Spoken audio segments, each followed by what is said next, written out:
Hi, good day. I am Jasmine Persenas and I'm going to tackle about culture, the meaning, characteristics, and functions. So, what is culture? Sometimes an individual is described as a highly cultured person, meaning thereby that the person in question has certain features such as his speech, manner, and taste for literature, music, or painting which distinguish him from others. Culture, in this sense, refers to certain personal characteristics of an individual. However, this is not the sense in which the word culture is used and understood in social science. Sometimes culture is used in popular discourse to refer to a celebration or an evening of entertainment, as when one speaks of a cultural show. Culture is used in special sense in anthropology and sociology. It refers to the sum of human beings' life ways, their behavior, beliefs, feelings, thoughts. It connotes everything that is acquired by them as social beings. Culture has been defined in a number of ways. There is no consensus among sociologists and anthropologists regarding the definition of culture. One of the most comprehensive definitions of the term culture was provided by the British anthropologist Edward Tylor. Tylor defined culture that complex whole which includes knowledge, belief, art, morals, law, custom, and any other capabilities of habits acquired by man as a member of society, and lots of British anthropologists who defined culture. Characteristics of culture. From the various definitions, we can deduce the following characteristics. Learned behavior. Not all behavior is learned, but most of it is learned.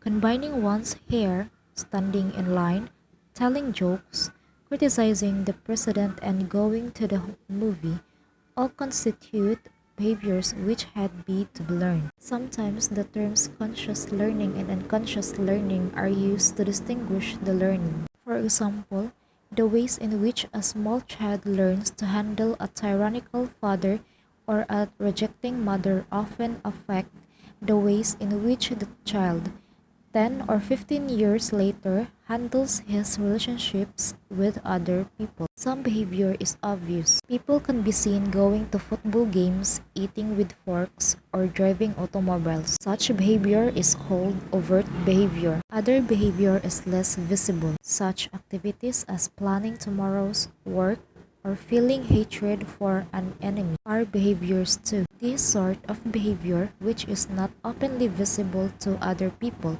is called covert behavior. Both may be, of course, learned. Culture is abstract.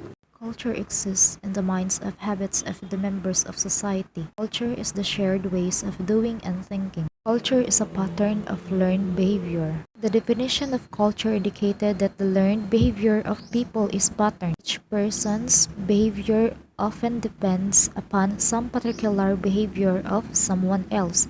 The point is that, as a general rule, behaviors are somewhat integrated or organized with related behaviors of other persons. Culture is the products of behavior. Cultural learnings are the products of behavior. As the person behaves, there occur changes in him. Culture includes attitudes, values, knowledge.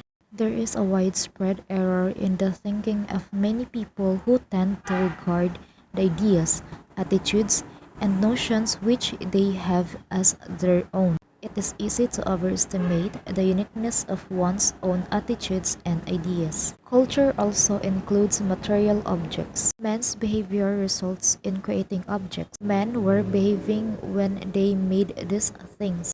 Culture is shared by the members of society. The patterns of learned behavior and the results of behavior are processed not by one or a few persons, but usually by a large proportion. Thus, many millions of persons share such behavior patterns as Christianity, the use of automobiles, or the English language. Culture is superorganic. Culture is sometimes called superorganic. It implies that culture is someone superior to nature. Culture is pervasive. Culture is pervasive. It touches every aspect of life. The pervasiveness of culture is manifest in two ways. First, culture provides an unquestioned context within which individual action and response take place. Not only emotional action but relational actions are governed by cultural norms. Second, culture pervades social activities and institutions. Culture is a way of life. Culture means simply the way of life of a people or their design for living. Klakan and Kelly defined it in his sense. A culture is a historically derived system of explicit and implicit designs for living, which tends to be shared by all or specially designed members of a group. Culture is a human product. Culture is not a force operating by itself and independent of the human actors. There is an unconscious tendency to defy culture, to endow it with life and treat it as a thing. Culture is idealistic. Culture embodies the ideas and norms of a group. It is sum total of the ideal patterns and norms of behavior of a group. Culture is transmitted among members of society. The cultural ways are learned by persons from persons. For example, the styles of dress, political views, and the use of recent labor-saving devices. Culture is continually changing. There is one fundamental and inescapable attribute or special quality of culture, the fact of unending change. Some societies at some times change slowly. Culture is variable. Culture varies from society to society, group to group.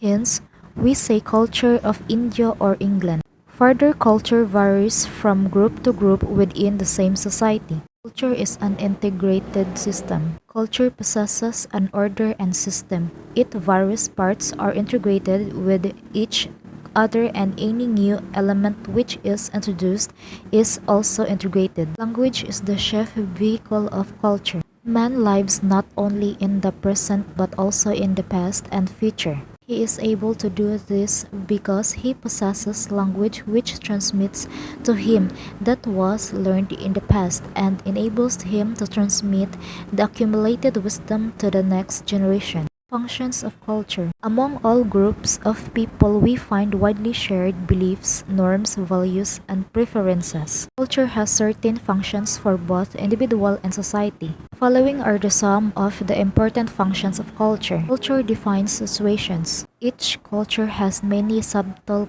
cues which define each situation. It reveals whether one should prepare to fight, run, laugh, or make love. For example, suppose someone approaches you with the right hand outstretched at waist level. What does this mean? That he wishes to shake hands in friendly greeting is perfectly obvious that is to anyone familiar with our culture. Culture defines attitudes, values, and goals. Each person learns in his culture what is good, true, and beautiful. Attitudes, values, and goals are defined by the culture. Culture defines myths, legends, and supernatural. Myths and legends are important part of every culture. They may inspire, reinforce, effort, and sacrifice and bring comfort in bereavement. Culture provides behavior patterns. The individual need not go through painful trial and error learning to know what foods can be eaten, or without poisoning himself, or how to live among people without fear. He finds a ready-made set of patterns awaiting him, which he needs only to learn and follow. Culture and society. The relationship between society, culture, and personality is stressed by Ralph Linton. Society is an organized group of individuals. A culture is an organized group of learned responses. The individual is a living organism capable of independent thought, feeling, and action. But with his independence limited and all his resources profoundly modified by contact with the society and culture in which he develops. Society cannot exist apart from culture. A society is always made of persons and their groupings. And that's all, and thank you for watching.